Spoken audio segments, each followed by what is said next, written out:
Eu me chamo Nésia. Tenho 98 anos bem vividos, ou talvez bem sofridos, eu nunca soube a diferença. Hoje, sentada nessa cadeira de balanço que rende mais do que minha memória, me pego voltando no tempo. E não é para buscar alegrias, não. É para entender como uma criança pode ser esquecida pelo mundo e ainda assim continuar de pé. Eu tinha só 6 anos quando minha mãe saiu pela porta com uma trouxa de roupa nos braços e me disse: "Você já é grande, vai entender." Nunca mais voltou. Meu pai já tinha ido embora antes dela, mas ele nem se despediu. Sumiu como o vento que fecha as portas da gente quando a gente menos espera. Fiquei ali, no alpendre de uma casa que não era mais minha. Chorando sem saber porquê, só sentindo aquele vazio doído no peito. Mas Deus sempre arruma um jeito de manter a gente viva, mesmo quando o mundo não quer. Os vizinhos, o casal que morava na casa da frente, me acolheram. Dona Hilda e seu Vicente. Gente simples, de mãos calejadas, que nunca me chamou de filha, mas também nunca me deixou passar fome. Com eles aprendi a plantar, a varrer, a cuidar dos outros antes de mim. Não tive bonecas nem aniversários. Meus presentes eram dias sem dor de barriga e noites com cobertor. E mesmo assim, eu sonhava. Sonhava com minha mãe voltando, com meu pai dizendo que me amava. Eu era só uma menina tentando se convencer de que ainda era amada por alguém. A escola foi só uma promessa que o tempo não cumpriu. Eu cuidava das galinhas enquanto ouvia os risos das outras crianças passando com seus cadernos debaixo do braço. Ficava na janela olhando, tentando imaginar o que era aquele mundo onde as palavras moravam. Aprendi a ler mais tarde, sozinha, com o jornal velho e a paciência de quem não tinha nada a perder.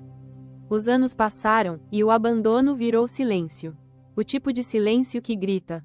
Cresci rápido demais. Com 12 anos já lavava roupa para os outros, com 14 cozinhava para fora. Nunca me perguntaram o que eu queria ser, porque a resposta sempre foi: sobrevivente. A juventude chegou sem festa. Me olhava de longe, como quem sabe que não vai ficar.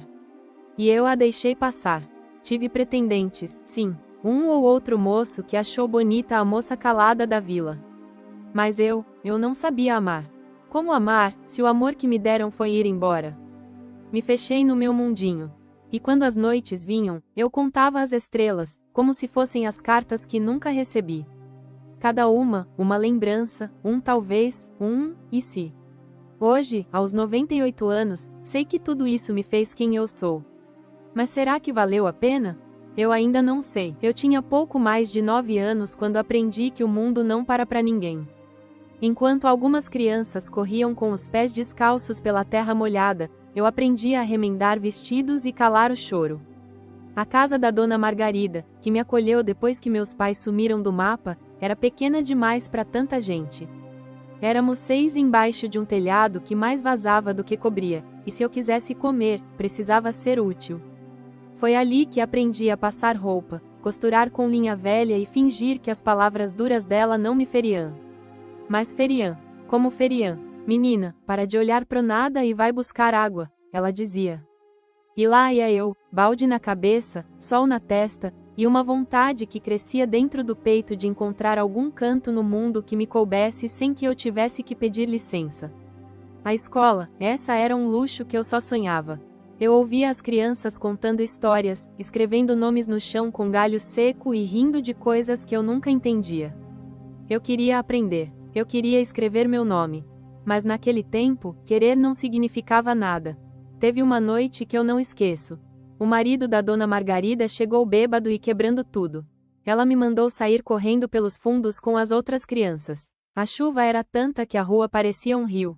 Me escondi debaixo de um pedaço de lona e fiquei ouvindo os gritos abafados misturados ao som dos trovões.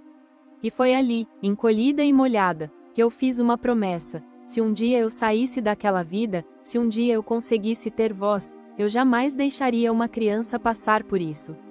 Mas os dias passaram, e os anos também. Quando eu completei 15 anos, me colocaram para trabalhar como doméstica na casa de uma senhora rica. Dona Olinda era o nome dela.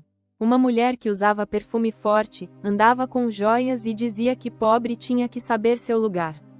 Meu lugar, segundo ela, era atrás da porta. Servindo, em silêncio. E foi assim por muito tempo. Eu limpava, cozinhava, lavava, engolia insultos e fingia que não doía. Uma vez ela me pegou olhando um livro que a filha dela deixou aberto na sala e me deu um tapa tão forte que minha boca sangrou. Criada não precisa aprender a ler, precisa aprender a obedecer, ela disse. Eu só baixei a cabeça. Mas dentro de mim, alguma coisa gritava. Aos 19, conheci um rapaz na feira. Elias. Ele vendia legumes com o pai. Tinha os olhos mais bondosos que já vi. Pela primeira vez, alguém me olhou com cuidado. Com ternura. Ele me ensinou a escrever meu nome. Nésia. Em letras tortas, num papel de embrulho. Guardei aquilo como se fosse um tesouro. Mas a vida, a vida tem um jeito cruel de nos lembrar quem manda. Elias morreu 3 meses depois, atropelado por um caminhão. Eu só soube no dia seguinte, quando fui à feira e vi o pai dele sozinho, com os olhos inchados de tanto chorar. Voltei para casa com uma dor nova no peito. Um vazio que ecoa até hoje. Mas eu sobrevivi. Como sempre, porque mulher pobre não tem escolha. Só sobrevive. Hoje, aos 98 anos, às vezes me pego olhando pela janela, revivendo cada canto escuro do meu passado. E mesmo com as dores, as perdas, a solidão, eu ainda acredito que minha história merece ser ouvida. Não por vaidade, mas porque talvez, só talvez, alguém do outro lado da tela esteja precisando saber que não está sozinho. Se essa história tocou você de alguma forma, não vá embora sem se inscrever no canal Enigmas do Tempo. É lá que a gente guarda essas memórias que o mundo insiste em esquecer. Hoje, quando o silêncio da casa é o único som que me acompanha, penso em tudo que deixei para trás, e em tudo que nunca tive. Meu corpo, já cansado, carrega memórias como quem carrega pedras. Cada passo é uma lembrança. Cada dor, uma história. Mas mesmo assim, continuo. Continuo porque ainda respiro, e enquanto respiro, sou testemunha de mim mesma. Depois que Elias se foi, meu mundo ficou mais cinza. Era como se as cores tivessem se rendido. Mas a vida não me deu tempo para luto. Voltei à casa da dona Olinda, cabeça baixa, mãos calejadas. E ela me recebeu com aquele olhar que parecia pesar mais do que qualquer fardo. Voltou do passeio? Passeio. Como se perder o único carinho da vida fosse um passeio. Não respondi. Só fui para a cozinha e recomecei a lavar pratos como se isso apagasse o que doía aqui dentro. Os anos se passaram assim, um atrás do outro, sem aviso, sem festa. Quando percebi, já tinha quase 30. E foi nesse tempo que minha saúde começou a me dar os primeiros sinais de que tudo tem limite. Comecei a ter desmaios, tonturas, dores fortes nas pernas. Mas eu não podia parar. Trabalhava em 3 casas, de domingo a domingo. Lavava, passava, cuidava de filhos que não eram meus. E no fim do dia, voltava para um quartinho nos fundos, onde nem cama eu tinha, só um colchão gasto no chão. Às vezes eu sonhava com minha mãe. No sonho, ela me chamava, sorria, dizia que estava voltando. E eu corria para abraçá-la, mas sempre acordava antes. Acordava com a boca seca e o peito cheio de um vazio sem nome. Me perguntaram uma vez por que nunca tive filhos. Eu respondi que a vida não me deu tempo. Nem amor. Tive alguns encontros, alguns rostos que apareceram e desapareceram como o vento. Mas ninguém ficou. E, no fundo, eu também não sabia mais como deixar alguém ficar. O abandono se torna vício, sabia? Quando você é deixada tantas vezes, começa a acreditar que não merece permanência. Então, se fecha. Se protege até do que é bom. Com 42 anos, fui trabalhar na casa de uma professora aposentada. Dona Leonor. Foi a primeira vez que alguém me olhou nos olhos e disse: "Você quer aprender a ler?" Quase chorei. E eu disse sim. Disse com tanta força que ela sorriu. Ali começou minha pequena revolução. Dona Leonor me ensinou a ler, a escrever. Me deu livros, me emprestou palavras. Pela primeira vez, senti que minha mente podia ir além do que meus pés alcançavam. Passei noites lendo escondido, deslizando os dedos por páginas como se fossem mapas para um lugar que eu nunca tinha visitado, eu mesma. Mas, como tudo na minha vida, aquilo também teve prazo. Ela adoeceu, partiu em silêncio, sem dor. E eu fiquei de novo. Sempre eu e o silêncio. Hoje, quando abro um livro antigo e leio em voz baixa, ainda ouço a voz dela me guiando. Com calma, Nésia. As palavras têm o tempo delas. E é isso que me mantém. Essas vozes que o tempo levou, mas que nunca se calaram dentro de mim. Se essa história mexeu com algo aí dentro de você, se ela te fez lembrar de alguém, ou se simplesmente te tocou, não esquece de se inscrever no canal Enigmas do Tempo. É aqui que as vozes esquecidas encontram lugar para existir de novo. Agora, aos 98 anos, o tempo já não corre, ele escorre, lento, como se estivesse se despedindo de mim em silêncio. Meus passos ficaram mais curtos, minha memória às vezes me trai, mas há lembranças que resistem como brasas acesas num canto escuro da alma. E é com elas que me deito e me levanto. A solidão não dói mais como antes. Ela já virou companhia. As paredes dessa casa velha conhecem cada suspiro meu. O relógio da sala, parado há anos, continua pendurado, como se quisesse me lembrar que, para mim, o tempo parou ali mesmo, quando deixei de esperar. Hoje, quem me ajuda são os vizinhos. A dona Elsa me traz pão fresco às vezes, o rapaz do bar da esquina sobe com uma sacola de frutas quando pode. E é assim que sigo, com favores e com fé.